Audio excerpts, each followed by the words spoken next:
Si Carmi Cabalit sa TV Patrol Exclusive. Pasado alas 12 ganinang punto, may nitong gihangop sa mga Pero TV! si Roger Leopold. Lahi sa mga turista, dura siya itaas o puti nga bungot. Ug may costume pa siya, sama sa gasulod ni Santa Claus. Buot ni Leopold, mapailang siya sa St. Nicholas, ilabi na sa mga bata karong panahon sa Pasko.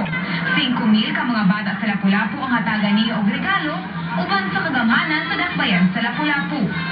And I'm actually here to make the children happy, and at least for one day, but they will be happy. Mura na siya kining charitable tourism kay kini si San Nicolas naghatag yun siya para sa mga bata.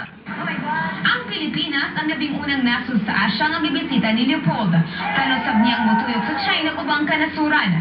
Sa kasaysayan, nahimong simbolo sa St. Nicholas sa Pasko, nunod sa papanghatag ini og mga regalo sa kabataan. Naila sa St. Nicholas nga Santa Claus sa ubang langyaw nga nasud sama sa Estados Unidos. Army Cavanlit, ABS-CBN News.